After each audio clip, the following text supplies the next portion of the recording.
Apple just launched their new flagship smartphone, and today we're going to talk about whether you should get the iPhone XS Max.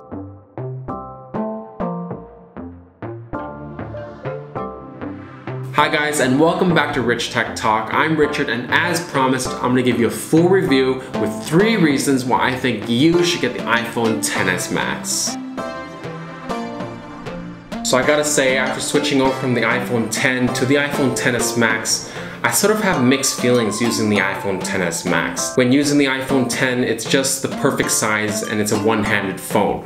Whereas the iPhone XS Max, you sort of most of the time have to use 2 hands, and that sort of annoys me in some cases when you don't have 2 hands. However, the Super Retina 6.5-inch display is amazing, and that's the big plus side of using the XS Max. I know this video is about telling you why you should buy the iPhone XS Max, but first off, I think I should explain maybe there's some of the reasons why you should consider not buying the iPhone XS Max first. Switching over from the iPhone X, it felt really heavy. It's over 7 ounces, and the way I hold my phone using my pinky under my smartphone in most cases for both the iPhone X and the XS Max. And I gotta say, my pinky sort of hurts after a couple hours, and that's sort of the downside of using a larger phone that's much heavier than the iPhone X.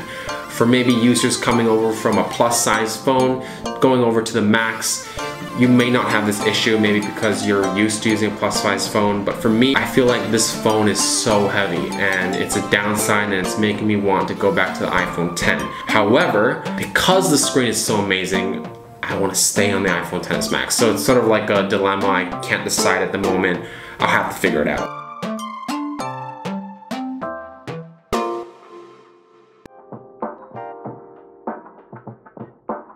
And then there is the beauty gate and the charge gate. A lot of people on YouTube have been talking about this. There's a lot of articles about the beauty gate and the charge gate.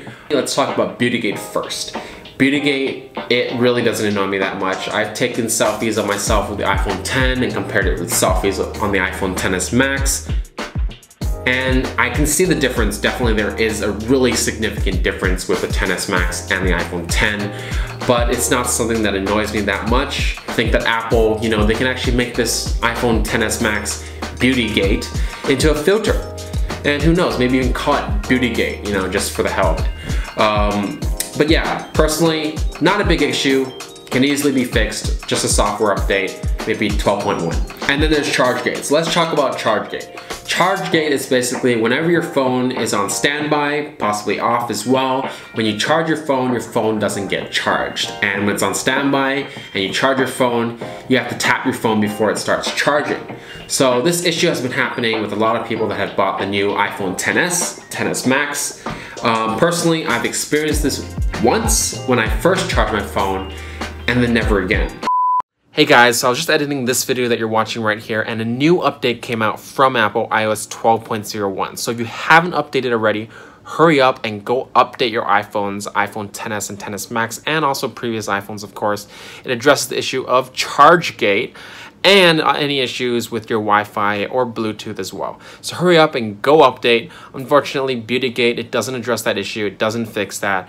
But at least we have that fix for charge gate, and you won't be having any more issues while charging your phone. Anyways, let's get back to the video. Now you know some of the reasons why you possibly should wait it out. Let's talk about 3 reasons why you should get the iPhone XS Max. Let's get started. Like every year, whatever Apple announces, whatever product that may be, iPhone, MacBook Pro, the iPad, iMac, you name it, Apple always comes out with the best build quality possible for their products. And this year, for the iPhone XS and XS Max, it is no exception. This year, the iPhone XS and XS Max is rated IP68, which means these phones can go at a maximum depth of 2 meters for 30 minutes, which is better than any iPhone so far. On top of that, these phones have more durable glass compared to the iPhone X, and these phones even feel grippier in the hand. However, I'd still recommend you to pick up your favorite case and suit up your iPhone XS and XS Max. On top of that, if you watch my unboxing video, you'll know that this year's iPhones are dual SIM compatible, which means that you can use one physical SIM and one eSIM. But for phones purchased in China, you can have 2 physical SIMs. But speaking of build quality, the iPhone XS Max is probably the best iPhone ever when it comes to consuming content.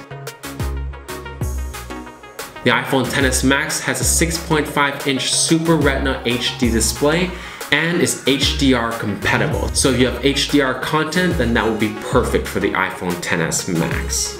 And when it comes to watching content, audio is really important, and this year we have stereo speakers.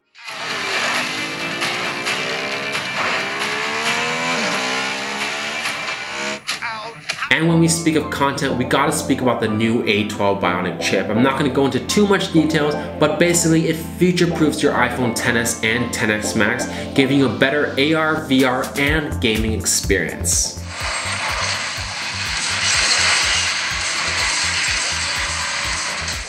So besides consuming content, creating content is really important nowadays to everyone. So if you're someone that loves taking photos and loves taking videos, then the iPhone XS Max is probably something that you should consider. The iPhone XS Max has probably the best camera to date, so the third thing that I want to talk about is the cameras itself. So similar to the iPhone X, we have 2 dual cameras, one wide angle and one telephoto. However, this year the sensors are larger. So in low light situations or at night, more light is able to come in, therefore better photos. Portrait mode. Portrait mode is better this year, and software-wise, it's also improved. So if you have an iPhone XS or XS Max and you're taking a portrait mode photo, after you've taken that portrait mode, not only is it going to be better in terms of outlining the person or the object, once you've taken that photo, you can go into edit, and then you can edit the aperture. You can either go all the way out, so it's going to be all the way blurred, or you can choose to make the whole photo focused. So what Apple's actually doing is that they're making this depth map of the subject and the background to actually compare to see how far the background is from the subject. So if something's further away from the subject, then that object is going to be blurred even more. Something's closer to the subject, then it's going to be blurred less. So you can actually play around with the aperture to see what looks best for your photo. It's different for every photo. I've noticed that going all the way out, making everything blurred, usually tends to look a little bit fake and doesn't exactly work for most cases. Usually I find it that somewhere in the middle, in between the middle, probably looks best in most occasions, most situations. So you guys can try and test it out for yourselves, see what you guys like most. Also, feel free to share any of your photos that you've taken with portrait mode in the comments below, and I'll be happy to check it out. And then there's Smart HDR. Smart HDR basically is just HDR on steroids compared to the normal HDR that we had with the iPhone X and possibly in the past as well.